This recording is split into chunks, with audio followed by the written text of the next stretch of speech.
and it hits me, oh my gosh, this is that triangle. You know, there's explanation for everything that occurred in the Rendlesham Forest incident that doesn't involve aliens at all. It was completely silent. It comes right over our heads. He saw a classic flying saucer really standing in the clearing. He turned over to my father and held his hand, and he looked in his eyes and he said, "We're not alone."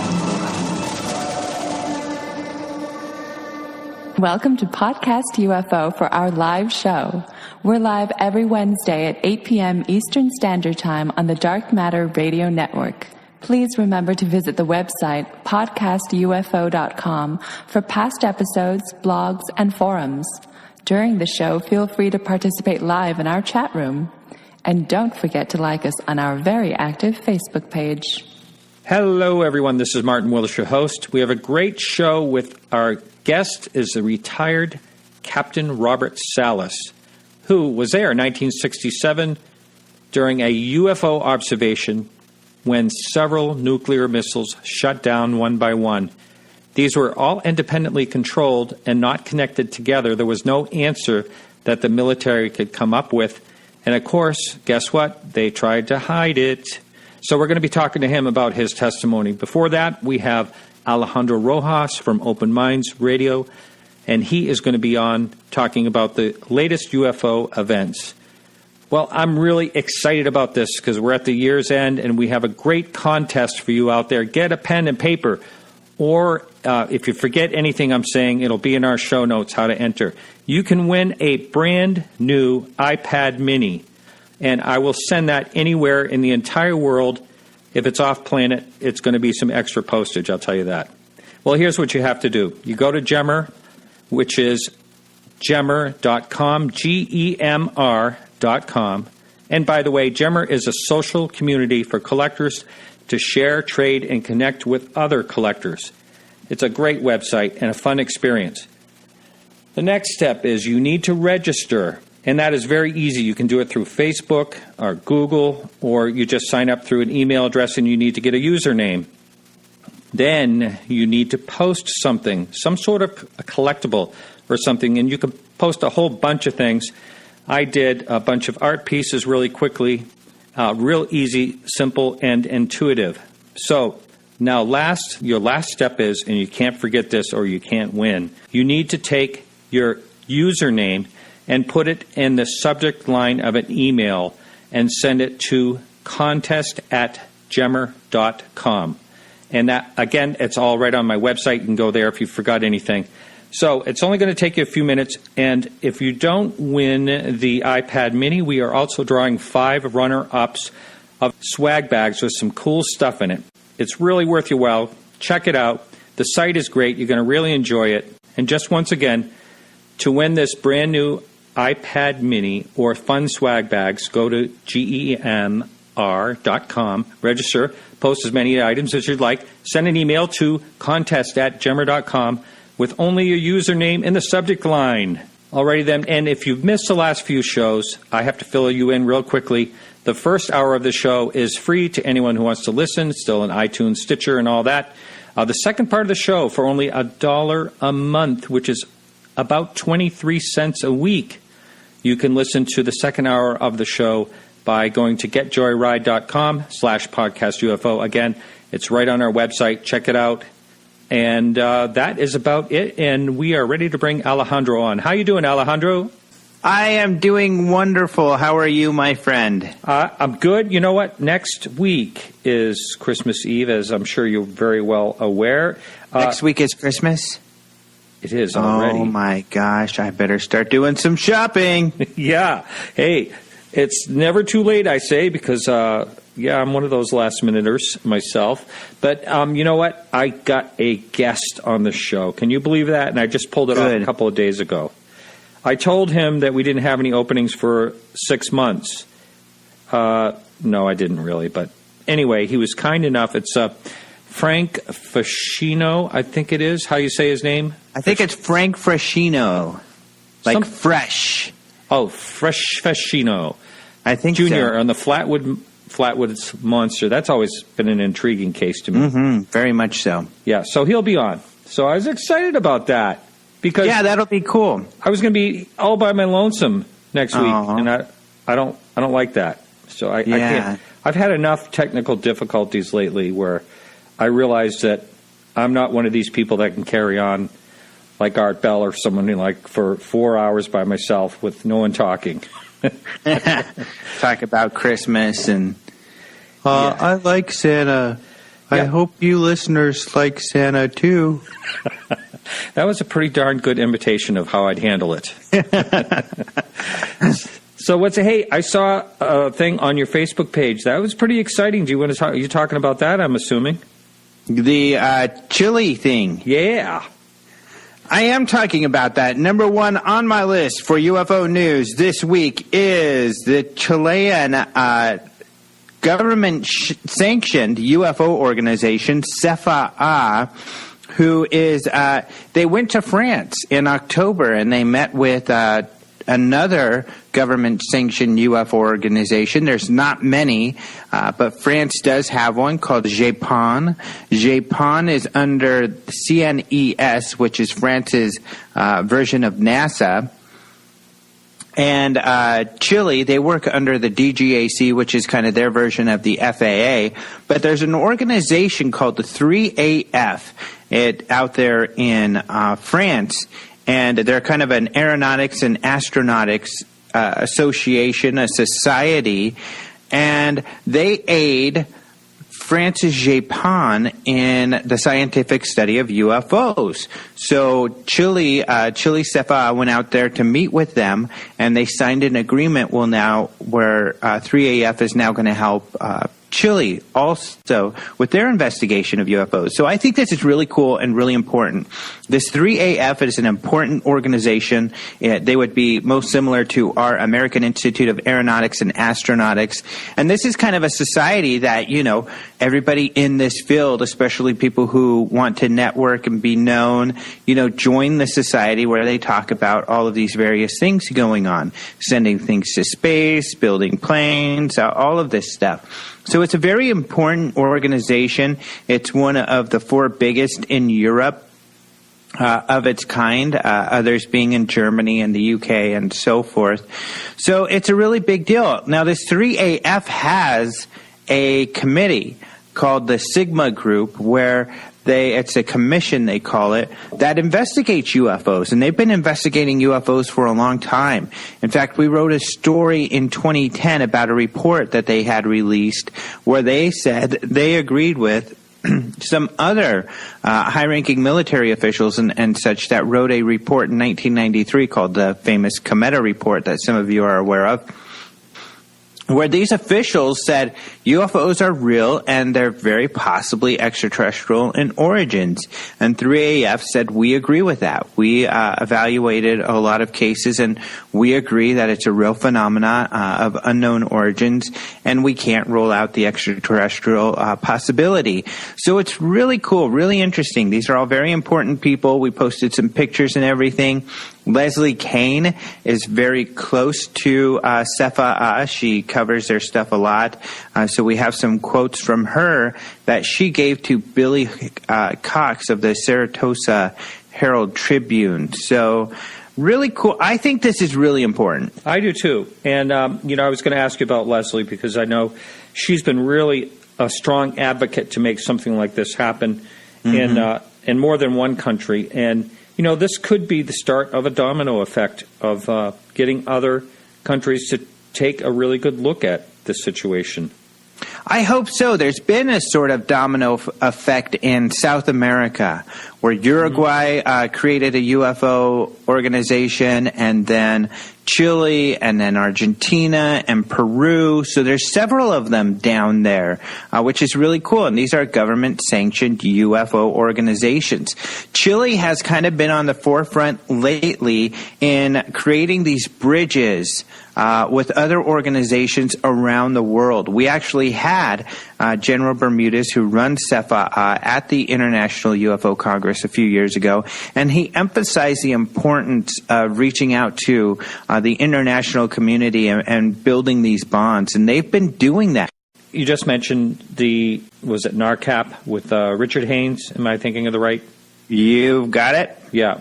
Who is allergic to a word that is part of my show, which is the word UFO. Yeah, this is a big debate. I have not heard much from people, and I know I use the word UFO constantly. If you don't use the word UFO, who's going to know what the heck you're talking about? Right. A UAP, they're going to look at you like you have two heads or something. Yeah, so throughout this actual story, in France they use the word pan, which is kind of like phenomena, anomalous, non-identificado, or something like that. I mean, it's this word pan. There's also AAP, aerial, anomalous aerial phenomena. So there's a lot of terms out there that are being used, UAP, PAN, AAP, but really nobody knows what that means. And if you were to tell someone, oh yeah, I investigate UAPs, they're going to go, what's a UAP? And you're going to go, a UFO. Oh, okay, now I know what you're talking about.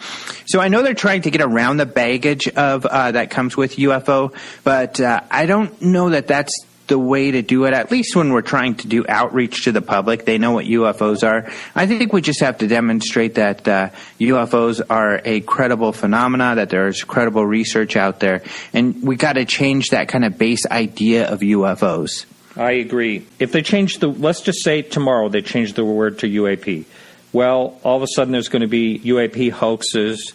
There's going to be, the little green men and UAPs and, all that stuff. So I agree with you 100% there. Yeah, it's just semantics. Well, and even Leslie Kane's book, because she struggles with this as well, she used in her book the term UFOs, and it was a national, New York Times bestseller. If she would have had UAPs, generals and officials go on the record, nobody would have known what the book was about, and it probably would have sold 5 or 6 copies. 2 copies, probably. Yeah. I would have bought. Agreed. Still, but. So what else is happening? All right. Well, I've got a Christmas story, but I'm going to save that towards the end. But what I want to just quickly go over are a couple sightings that are out there in the media. There's some sightings in Medellin, Colombia that have been getting a lot of attention. However, they're not as exciting as they seem to be. It looks like one of them is a balloon. The other one it looks like a star balloon, and we posted that and explained all of this. And what's interesting about this is just a lot of people have reposted these original videos and gotten the facts wrong. So now in the media, when they're talking about it, all the facts are kind of mixed up and jumbled. So I wrote a story just to kind of clear up what are the base facts so people know, what is real and what is not. But that's one that's going on. More interesting is a sighting in Leicestershire in the UK, where there are these 4 kind of streaks going by in the air. At first it was kind of assumed that they were part of the Geminids meteor shower, which was on the same day as the sighting. However, an astronomer has said he doesn't think that's the case. Instead, he thinks they're probably military jets in formation, and you're seeing their contrails, which might be the case, but so far they haven't found any confirmation of this. But that's kind of an interesting picture and a sighting that's out there. But speaking of the UK and bringing it back to the holidays, this is just kind of really interesting. The UK has been using UFO crashes in their school teaching. So a lot of the schools will stage a UFO crash, and local authorities will pretend they're part of, they're investigating this. And the kids need to come out and investigate, do some science around it, and do some writing. But the UK's also been incorporating aliens into their nativity plays. So it's time for, the holiday school plays, and it's more likely than not that if you are in the UK and you're going to go to a holiday play, that there's going to be aliens incorporated in that play. And I think that's really interesting and weird. Parents, there was a survey, are not so excited about this. But teachers argue, well, you're not the ones we're trying to excite. We're trying to excite the students. And they say that the students really respond to adding some aliens to the nativity plays. It's probably just making it more interesting. And, it's all about things that we really don't know about when it comes to, they're just stories handed down over the years, the nativity scenes and all that. So why not add an alien or two, as long as they're not green? Well, they're green. They're green. Sorry, buddy. with Christmas ornaments on them, like a no little tree. Christmas ornaments on them, but they're green with antennas and big eyeballs and stuff like that. They actually come in a variety. Some of them look silvery aluminum kind of type, but I've got some pictures of the various types of aliens in the story. But sadly, I think this story, I think it's important sociologically that, the whole idea of aliens, it's almost becoming a foregone conclusion, being integrated into schools. There are surveys out there that show students or children are more likely, younger people are more likely to believe in this sort of stuff, which just means that the whole idea of aliens, I think, is going to get more and more popular. Well, we're linked to it in the show notes, so if you want to read that story, you can check it out there. I don't have anything, just to let you know, I don't have anything against green aliens. Whatever color they are, they're just fine with me. If they need to be green, it's okay. So, hey, speaking of things getting a little twisted, like your balloon stories. Last week, you had a story about the Italian astronaut up there on the International Space Station. Right. And sure enough, there's been stories out there, it was a UFO. She saw a UFO.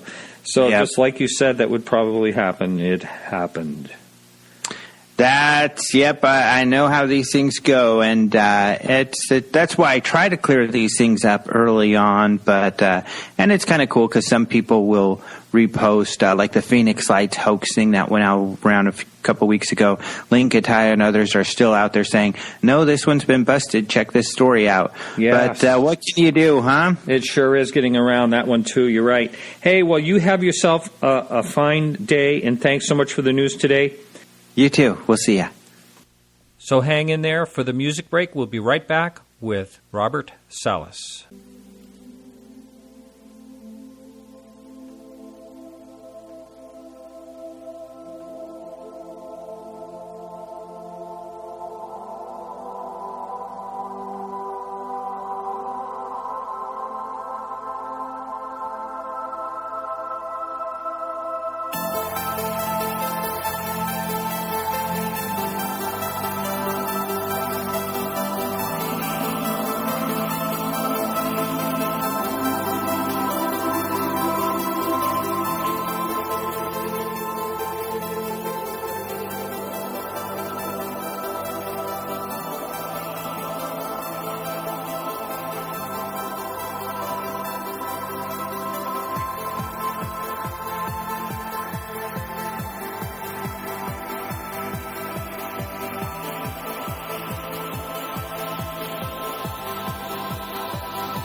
Hello. Hello, Robert. How are you? Yeah, I'm doing fine. Is this Martin? It is, yes. Welcome to Podcast UFO and to the Dark Matter Radio Network. And this is your second time on, but now it's all about you this time. All about me. Yes. So, okay. Robert, you're out in California. Is that right? Yes, Ojai, California. Oh, yeah. And also pretty warm these days compared to back here on the East Coast. If you could, can you, for the listener out there that is not familiar with your case, if you could just go over that. It's one of the most fascinating things as far as I'm concerned, how these missiles all shut down. And you are basically... would you consider yourself a whistleblower? Well, I don't know. I guess some people could call me that. I'm just interested in revealing the truth. I feel it's my responsibility to do so since I was there. I was a witness. And this is something I consider of great importance to everybody. I do too. And I'm not... just to let you know that I'm not using that term whistleblower as a bad thing. Okay. You know, I'm glad you came forward, and I'm glad a lot of, that's, I could go into a little bit of politics, but I'm not going to, but more whistleblowers now are, since the latest president is in, more whistleblowers are convicted when he said, they would have protection. So it's an even tougher world for people to come forward than it was when you came forward with this. But if you can go all the way back to 1967, and you were right there, can you just describe what exactly happened? Sure. I was stationed at Malmstrom Air Force Base, which is Great Falls, Montana is where the base is located, but we had missile sites dotted throughout the state of Montana. And on March 24th, 1967, I was on duty along with my commander at a place called Oscar Flight. We were about 100 miles east of Great Falls, near a little town called Roy, Montana. And on this evening, I'm on alert status. My commander's taking a little rest break, a little cot we had down there, because one of us had to be awake at all times. We had about 6 guards upstairs, and sometime in the evening hours, the main guard calls down and says they've been seeing strange lights in the sky, flying very fast, making 90-degree turns, that sort of thing, typical. And they couldn't explain what they were. They said they were very fast-moving lights. They were under some kind of control, and they were not aircraft that they knew of. I wasn't really interested in the subject of UFOs at that time, even though we'd had some reports in the local newspaper, the Great Falls Tribune, of people reporting lights, but I kind of dismissed it, and then 5 minutes later he calls back, and this time he's screaming into the phone. He's obviously frightened. He's got all the guards out there with their weapons out, and he said, "Sir, we're looking at the front gate area, and there's this glowing red object. It's just basically a large reddish-orange light pulsating, and it's just hovering there right above the front gate." He was scared to death, wanted me to tell him what to do next, and so basically I told him don't let anything inside the front gate. I was a little shocked. I didn't know exactly what was going on, but it seemed like we were under some sort of an attack, or someone was trying to get in our facility, which of course was highly sensitive. So I hung up the phone, went to tell my commander about these phone calls, and all of a sudden the missiles started shutting down. We went from a green status to a red no-go status, meaning the missiles could not be launched. And so we got a lot of bells and whistles going off. We also had a couple of security lights, meaning we had possibility of incursion at the launch facilities where the missiles were actually located. So I called back up. My commander called the command post. I called back up and ordered that they send guard teams out to the sites. And of course, by then the UFO had left. So they sent 2 guards out to 2 of the sites, and they reported back that, again, they saw UFOs or lights hovering above the launch facilities where we had these indications. So after that call, my commander turns to me and says the same thing happened in another flight. At that time, I thought he meant that night, but later on I realized it was a week earlier. And that was the Echo Flight incident. Echo Flight was another area or facility similar to mine. And again, 10 missiles were under their control, and all 10 missiles went down when UFOs were reported by security guards and maintenance people that they had on the sites. They were actually doing maintenance at the time.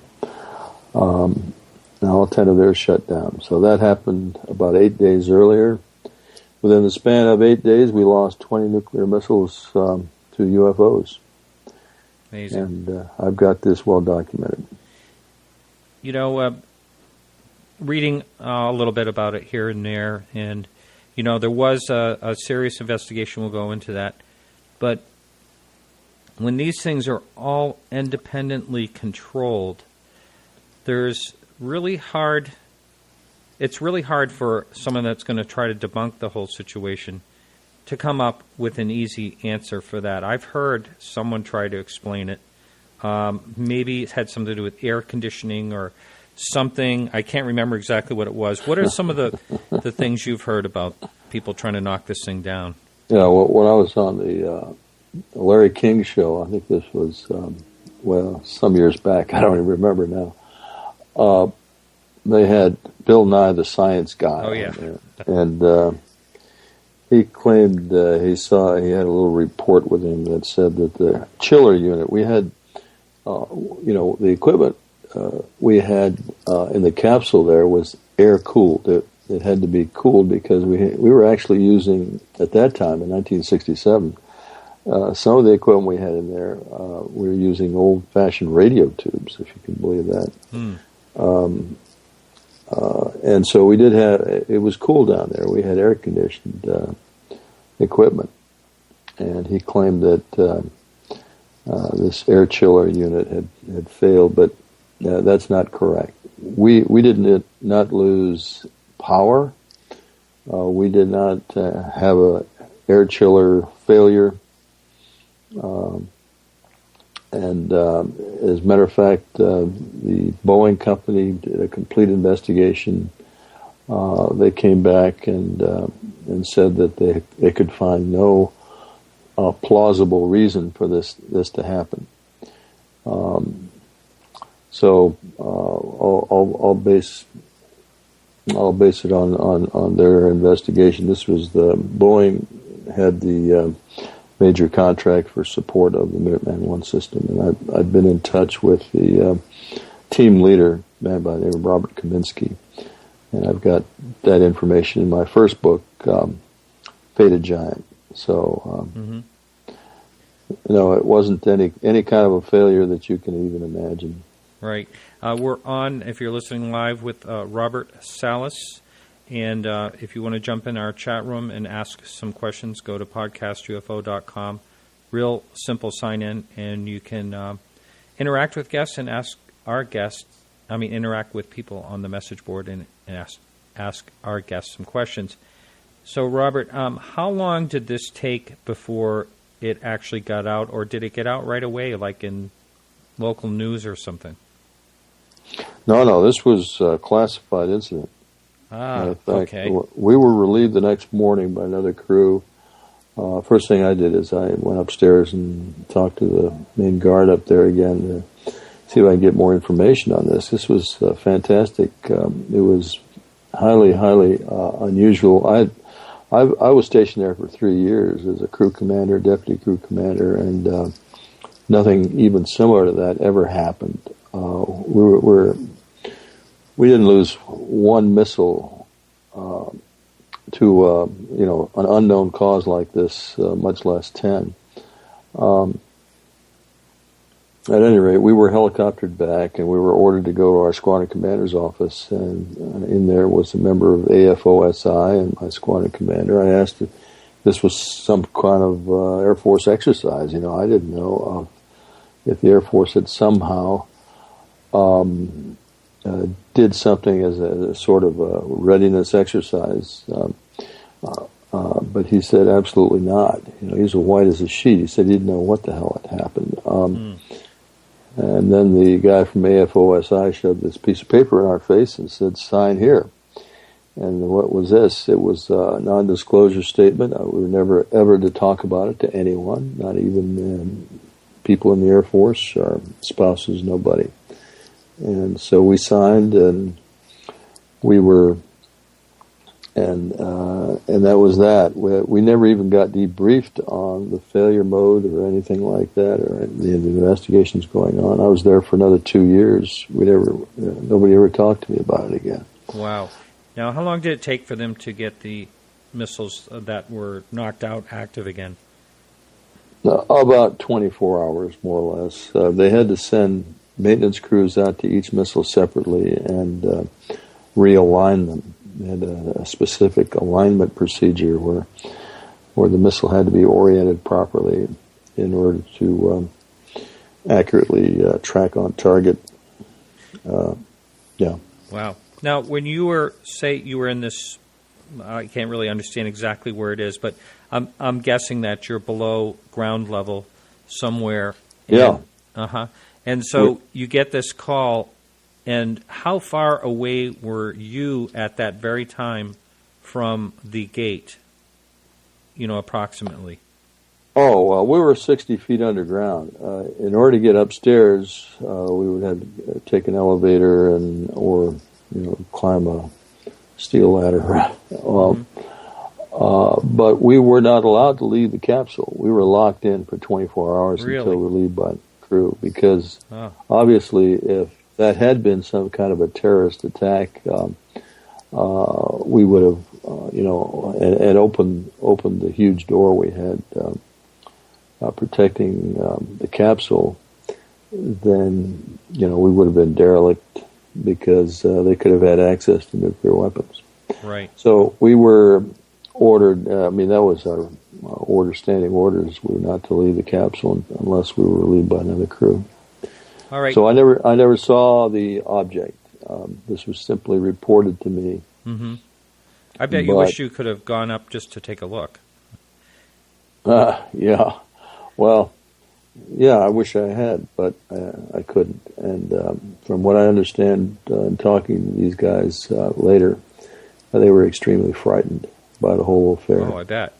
Now, if someone was, let's just say, on this planet, technology that we even have today, and they wanted to take an aircraft, let's say, and go over a nuclear missile and disarm it somehow, that there's nothing that we have, as far as you know, is there, that could disarm one?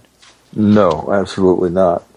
Again, what this object did was send a specific signal through 60 feet of earth and concrete, and then penetrate our triply shielded cables against EMI, penetrate those and send signals to each of the missiles separately, and not only that, but to a particular part of each missile. This was the logic coupler, which connected the guidance system to the computers on the missile. So this was a fantastic feat. Even the Air Force stated, and I've got this in one of the documents we received, that this was highly improbable. Highly improbable is the word they use. But no, there's nothing, even today, that could do what that object did. I mean, more or less, you could probably say that someone like you or someone that was involved in the technical part of these things could understand how it happens, but they couldn't understand how it actually occurred. Right. So, did they, when they were doing their investigation, did they try to come up with answers, or did they just want to cover the whole thing up and just move on? Yeah, it's interesting. There were two investigations actually ongoing. One was done by Boeing, which was a little more open kind of investigation. The other one was done by the Air Force. It was a classified investigation. In other words, and we don't have access to that report, but we did have, like I said, access to the team leader of the Boeing team, and he wrote us a long letter stating, what they had looked at and could not find any practical or viable cause for the incident, the two incidents. And then later I heard from a friend of mine in the Air Force that the Air Force was still investigating this in 1972. So 5 years later, they were still trying to figure out what exactly had happened.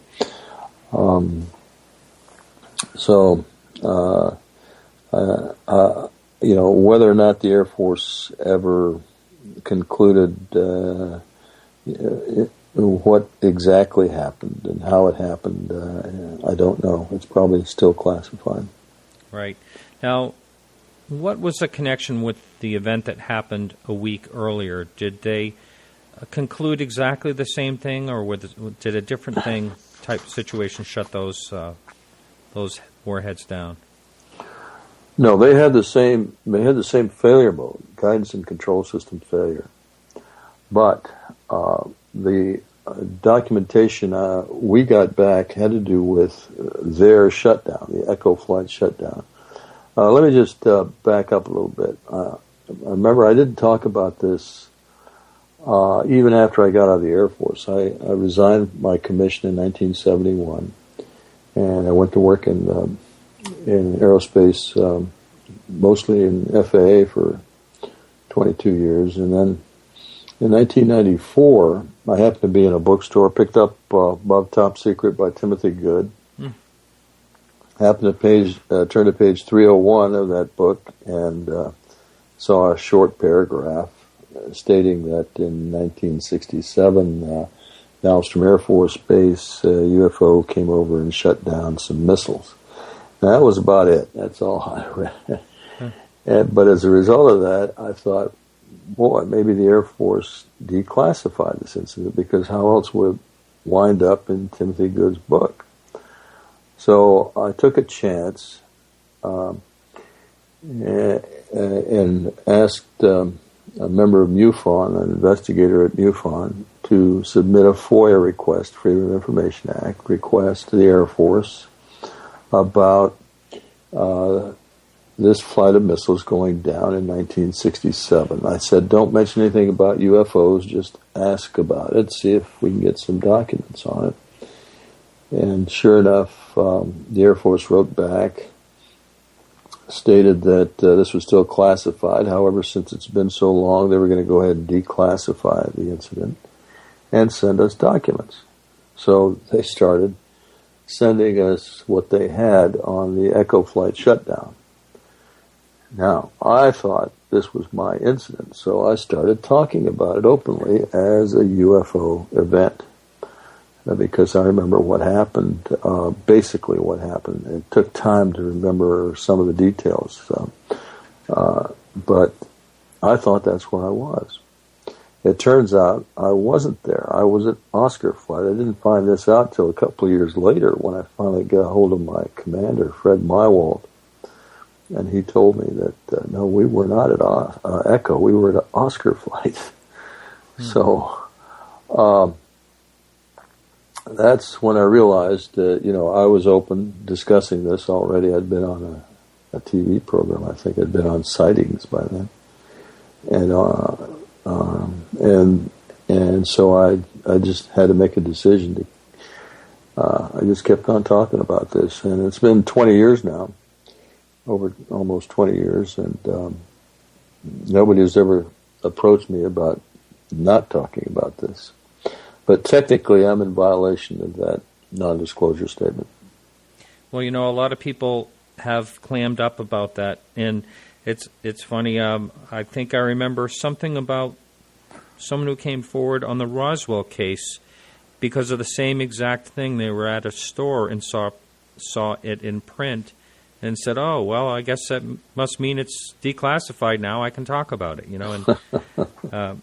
Yeah, which is pretty amazing. Now, going back to when this red glowing object, did you ever get to speak to the actual person about that, or did you have to just keep it quiet, the one who called you? Well, briefly, I spoke to him when we got relieved that next morning by another crew.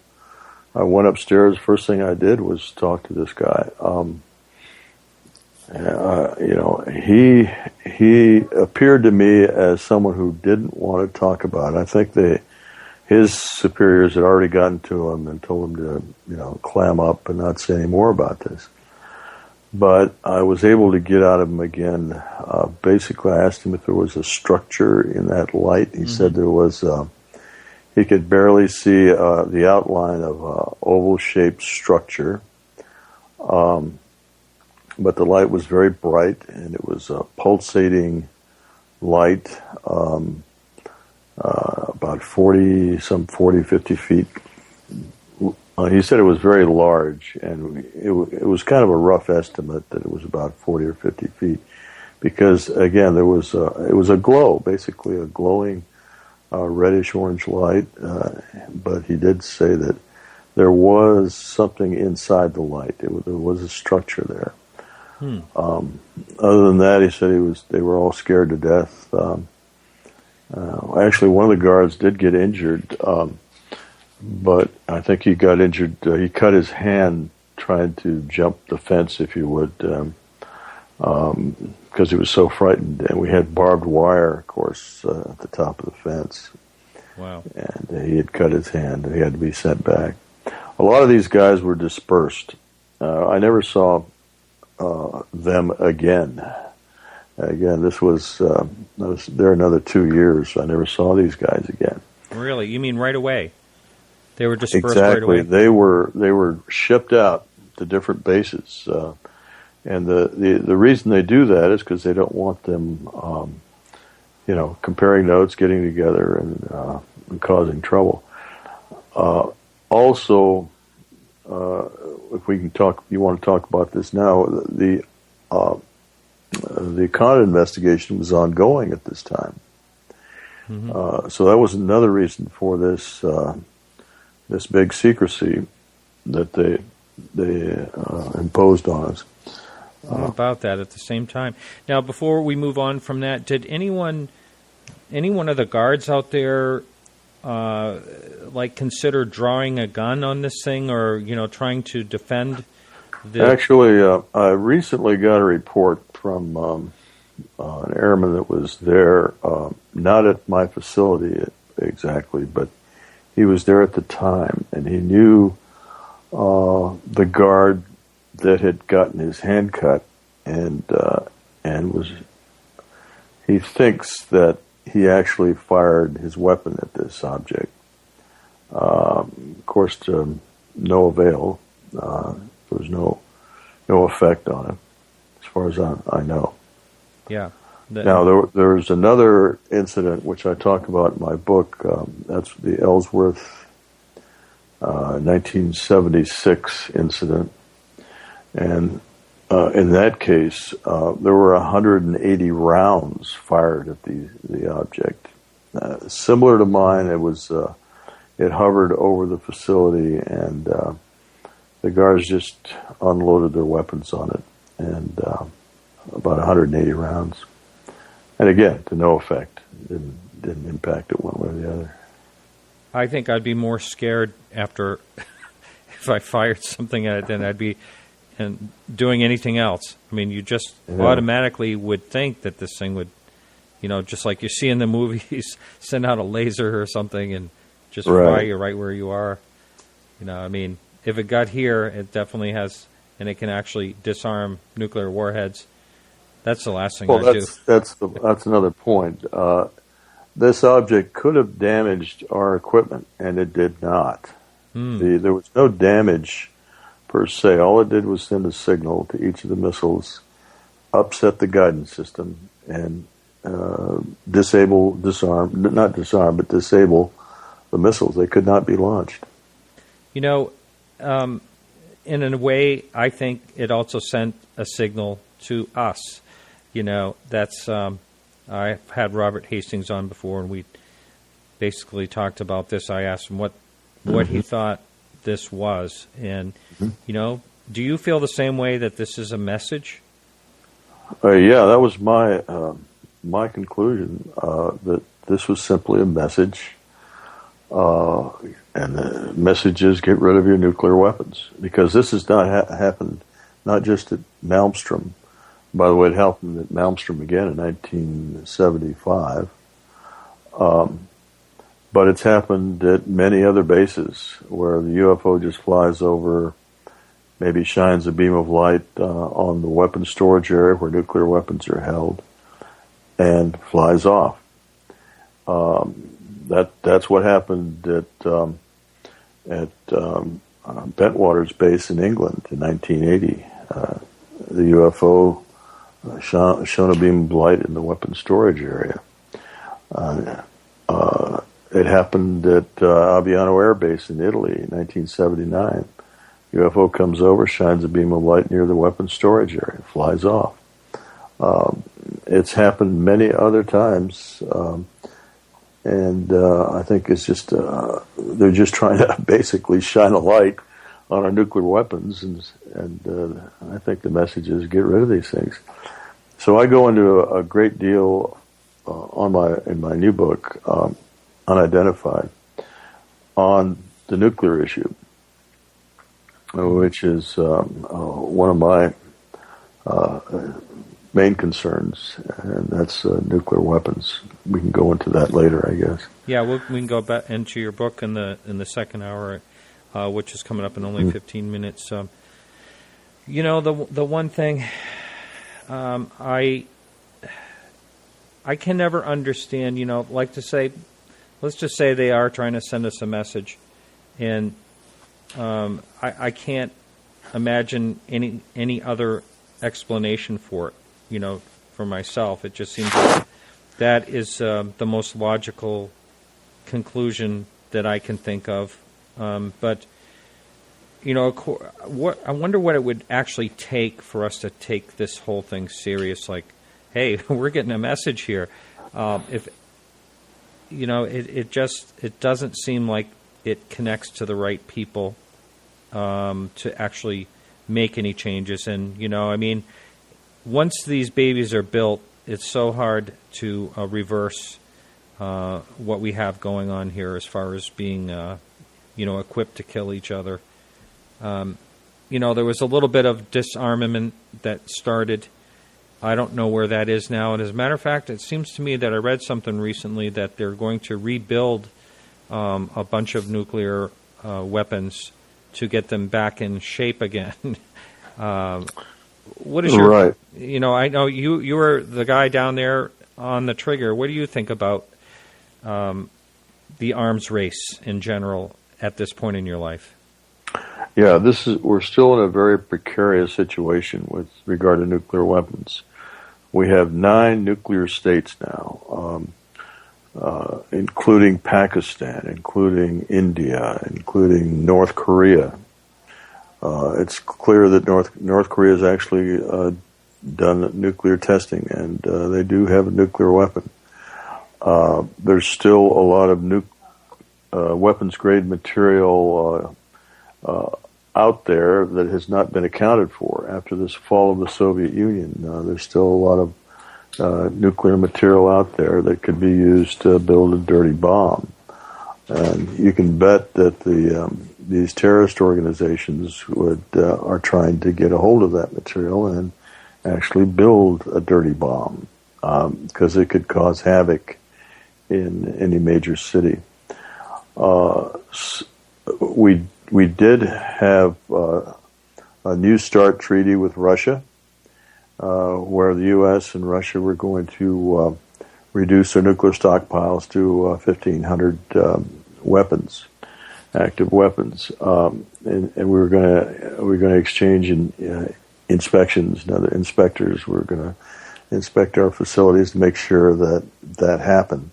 In fact, we did reduce the number of nuclear weapons. I don't think we got down to 1,500 yet. We've probably got something like 2,000 or more, in submarines and land-based, like in missiles, and possibly and also bombs for bombers. Although we did eliminate, I think it was the B-1 bomber capability for carrying nukes. But we still have the B-2. But since the crisis in Ukraine with Russia, that's all up in the air now. Right. I certainly don't know what the current status is with regard to the inspection program. But the other critical issue, of course, is trying to get an agreement with Iran, which hopefully will come to a head here within the next couple of months. But it's still a very dangerous world out there with regard to nukes. And we still have to focus on reducing the number of nuclear weapons we have worldwide. I sure would like that myself. And what about nuclear power plants? That's something I can't remember if I spoke to Robert Hastings about that or not. Has there been any tampering? I mean, is it Is there anything, because those are actually pretty dangerous too, and not only that, something they never ever talk about when it comes to nuclear power plants is the waste, and the waste is the most, the worst part of the whole thing, because we are putting the burden on people 200,000 years from now that are going to be born and have to worry about the waste. It's still going to be active. As far as you know, has anyone tampered with nuclear power plants?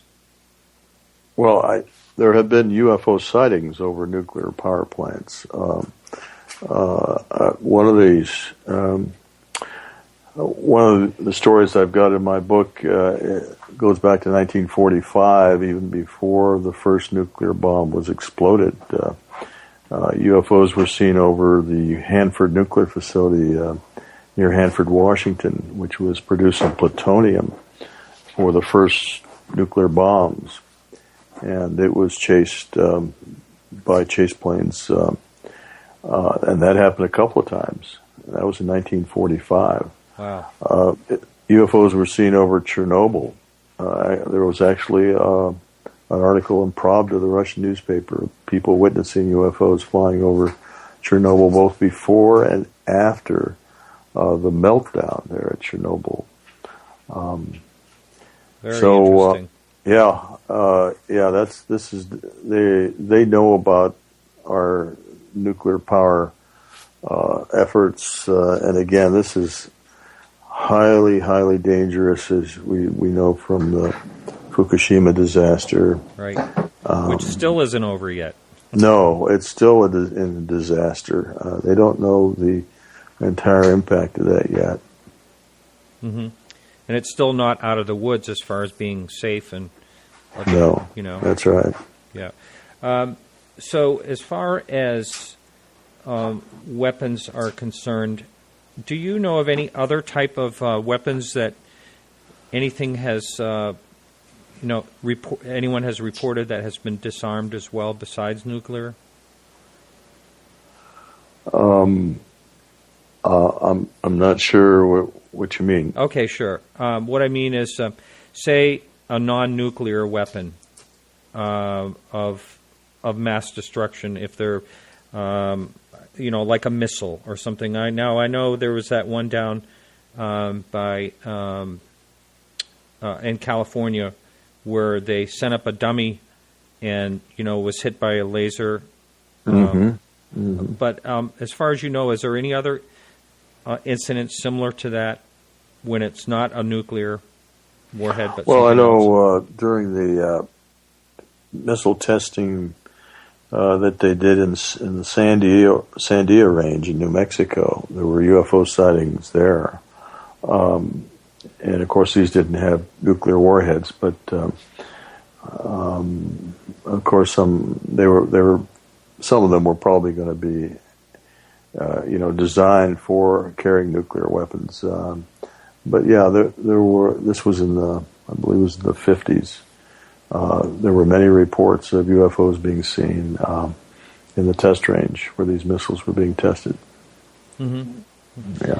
Now, I spoke with, I've said this on a couple of shows, and I don't really want to be redundant, but I did speak with someone many years ago that said they were involved in a special part of the Air Force in the early 70s, late 60s, that investigated UFOs. He didn't say Project Blue Book or anything like that, but he just said that he was actually in Vietnam investigating UFO sightings. Mm-hmm. I thought that was pretty interesting.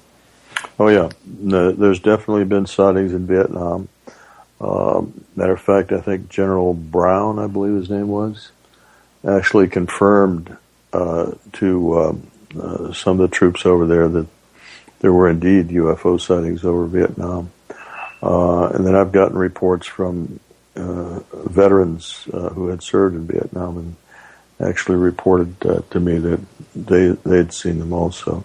Well, another story in my book is a story by Mark Koch, who was a squadron platoon leader, platoon sergeant. And his platoon saw a very large triangular-shaped UFO over a little town called Macasab, which is south of Baghdad Airport, and this was in 2006. So UFOs have been observed, in our theaters of war, let's say. So they're not only they're of course interested in, these are sentient beings, I believe. In other words, they're intelligent beings that are watching our progress and to see how we are coping with ourselves. Basically, so they're watching our wars. They're watching the kinds of weapons we're developing. So I think, and they've been doing this for some time. I think probably thousands of years. They've been observing us. I tend to agree with everything you just said there. And the final part of this same gentleman I was speaking about earlier, talking about Vietnam, he also said, I said, well, what does the government, think they are? That's what I asked him. And he said,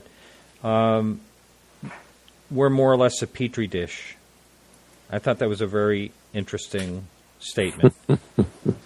And that kind of goes along with what you're saying here. So yeah, go ahead. Yeah, so here you are. We got about 3.5 minutes to the top of the hour. So here you are. You are a young officer. You're working there, and your life totally changes in just one instant. Did you kind of just suppress the thoughts and the feelings of the whole situation and just kind of put it in the back of your mind until that day when you saw Timothy Good's book? Well, initially, of course, after I was ordered not to talk about it, I was confused. I was a little upset. This was a very significant event. We were professional, tried to be professional about our jobs, and our job was basically to maintain nuclear weapons and have them ready. And here we have a situation where these weapons were disabled, and we didn't know why.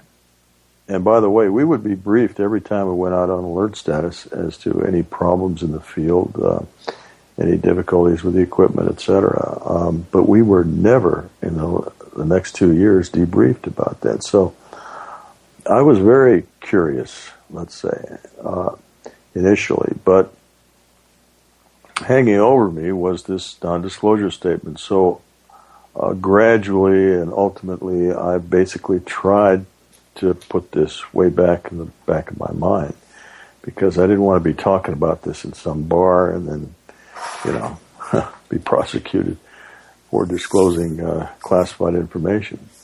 So by 1994, I really hadn't thought about this much at all. However, it never left my memory. The basic incident never left. And so, I was kind of interested in the UFO question after that. And that's how I wound up picking up Timothy Good's book up in 1994. And when you said that you contacted MUFON, and how did it snowball to you actually being interviewed on television? What made that happen? Well, basically, I started talking after we received documents from the Air Force saying that the Echo flight incident had been declassified. And I was convinced that was my incident because the memories that I did have at that time kind of fit in with the facts of the Echo flight shutdown. I went public. I think I can't remember now which programs I went on. I started giving newspaper interviews. I actually went back to Malmstrom and gave an interview to the Great Falls Tribune, and they actually published it front page. I've still got a copy of that.